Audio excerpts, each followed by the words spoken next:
Hi, hello, namaskar. You are welcome in your class, and today we discuss a new topic related to profit and loss.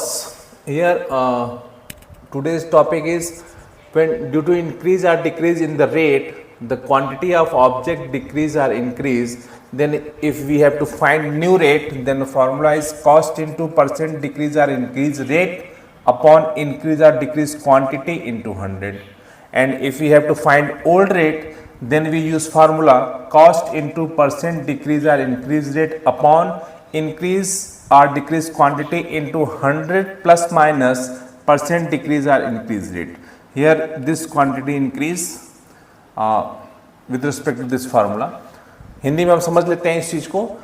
जैसे यदि किसी सामान के rate में बढ़ोतरी या घटोतरी की वजह से उसके क्वांटिटी में, उसके वजन में कमी या बढ़ोतरी होती है, तो यदि हमको नया रेट निकालना होगा तो उसके लिए जो फार्मूला हम यूज़ करेंगे वो क्या होगा, जो उसका रेट होगा, कॉस्ट होगा, उसको लिखेंगे, कितना इंक्रीज या डिक्रीज कर रहा है, जो रेट दिया होगा उसको लिखेंगे, अपॉन में इंक्रीज या डिक्रीज क्वांटिटी, जो क्वांटिटी बढ़ रही या घट रही उसको लिखेंगे, इनटू 100 कर देंगे। ठीक है। यदि पुराना रेट निकालना होगा, ठीक है, तो ऊपर का फार्मूला तो सेम वही देख रहे हैं आप, है, ठीक है, नीचे भी है, केवल एक यहाँ पे हो रहा है, जो 200 यहाँ पे सिंगल था, यहाँ पे 100 प्लस माइनस परसेंट डिक्रीज और इंक्रीज रेट की भी करना है। हम इन दोनों का भी हम एग्जाम्पल के थ्रू समझते हैं। देखिए पहला एग्जाम्पल हमारे यहाँ पे है, चावल का दाम 25% बढ़ गया, जिससे कि 400 रुपये में 10 किलो कम चावल मिलता है। देखिए यहाँ कम ज़्यादा से कोई मतलब नहीं है। ठीक है।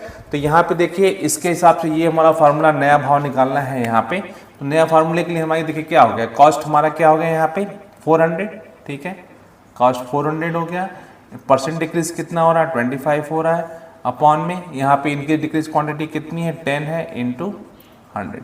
सॉल्व कर लीजिए आराम से, 2 जीरो कैंसिल हो जाएगा यहाँ पे, 5 2 जा 10, 5 5 जा 25, 2 1 जा 2, 2 2 जा 4, 5 2 जा 10। ठीक है। यानी कि जो नया चावल का जो नया भाव होगा वो क्या हो जाएगा, 10 रुपए किलो हो जाएगा, है ना। यानी कि हमारा रेट क्या हो गया, मिल गया नया। मैं पूरी आशा करता हूं कि आपको पहला एग्जाम्पल समझ में आ गया होगा जो इस पे आधारित था। दूसरा एग्जाम्पल देख लीजिए जो हमारे दूसरे फार्मूले पे डिपेंडेंट है। मैदा 10% महंगा हो गया, जिससे 440 रुपये में 2 किलो कम मैदा मिलता है। मैदा का पुराना भाव ज्ञात करना है। पुराना भाव देखिए, आगे देख लीजिए यहाँ पे, कॉस्ट आपका कितना है 440 रुपये है।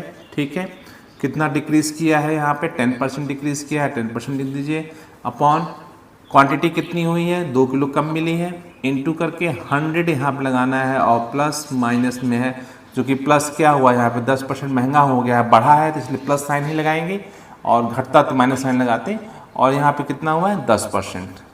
ठीक है, इसको आप सॉल्व कर लीजिए आराम से। यहाँ पे ये 2 जीरो बढ़ जाएंगे, यहाँ पे 2 इंटू यहाँ पे हो गया 110, 1 0 कैंसिल काट दीजिए, 11 1 जा 11, 11 4 जा 44, 40 हो गया, 2 कम 2 और 2 4 20। ठीक है, हिंदी इंग्लिश दोनों का इस्तेमाल किया करिए।